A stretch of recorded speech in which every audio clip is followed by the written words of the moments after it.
Yo guys, what's going on? Welcome back to another video. Today we're doing another DIY, but this time instead of working on denim, we're gonna be working on a jacket. Like all of this stuff here behind me on this rack, I'm trying to sell everything here. And the thing is, there are still things that I still like and I am on the fence if I do want to sell them or not. This jacket here is probably number one on that list. Like, I still do like how this jacket looks and everything. Super high quality, nice quilted lining on the inside. It's just the fit of it is not really something I'm going for right now. So it's like, should I sell it? Or should I just keep it?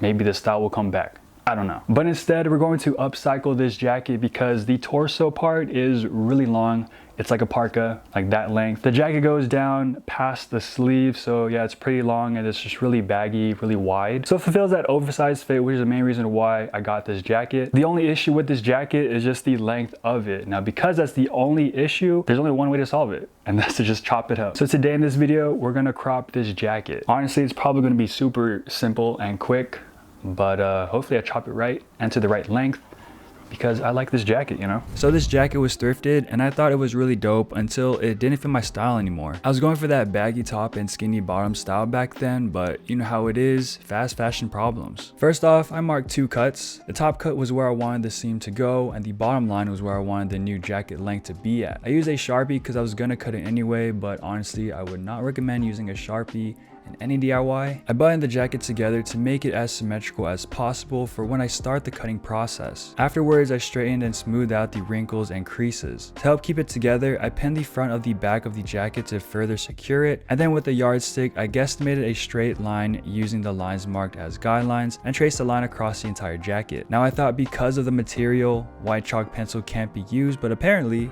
it can, so use that, don't use a Sharpie. With the rotary cutter and after making sure everything was flat, I cut the jacket along the line made.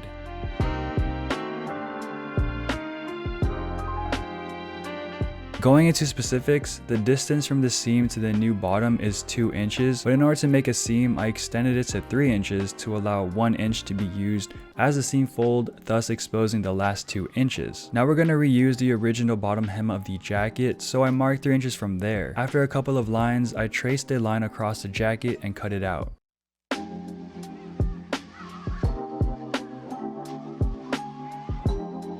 Now this DIY would have been so much easier if I was sewing a single layer jacket, but you know, it's high quality. So to keep them in place, I pinned them down. Now don't go overboard with the pinning since pinning actually scrunches up the fabric a bit, so it may not be even. So just put enough to keep it in place. On the bottom hem, I realized that 1 inch was a little too much for the seam, so I marked ½ an inch instead and drew a line across the entire strip. This is going to be the guideline to sewing the seam.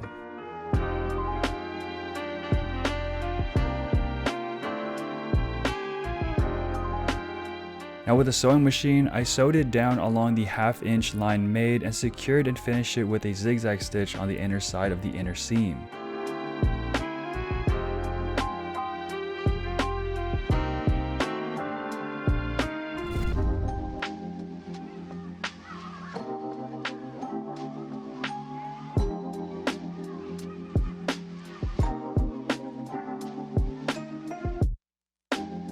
There you guys have it. That was a pretty quick DIY. It was pretty quick to do. Usually I would spend maybe like 2 or 3 days on a DIY. This one took less than half a day, so pretty much anyone can do this one. Now I almost like how it turned out. Honestly, I think I cut it a little bit too short, maybe like 1 inch, maybe even like ½ an inch too short. So next time if I were to ever crop something, I would make sure to leave maybe an extra ½ an inch or something, maybe another inch just in case.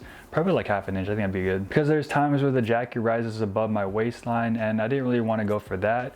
I wanted to be sitting either on top of it or just a little bit below the start of it. Now I do still have the extra fabric, so of course I can just unsew everything and then reattach the extra fabric, make it a little bit longer, but that's such a process and it's such like a small amount that I want to add.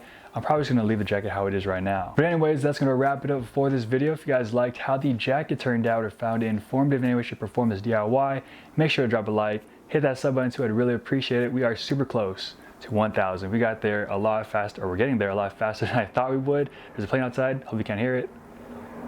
But I'll see you guys in the next video. I'm out, peace.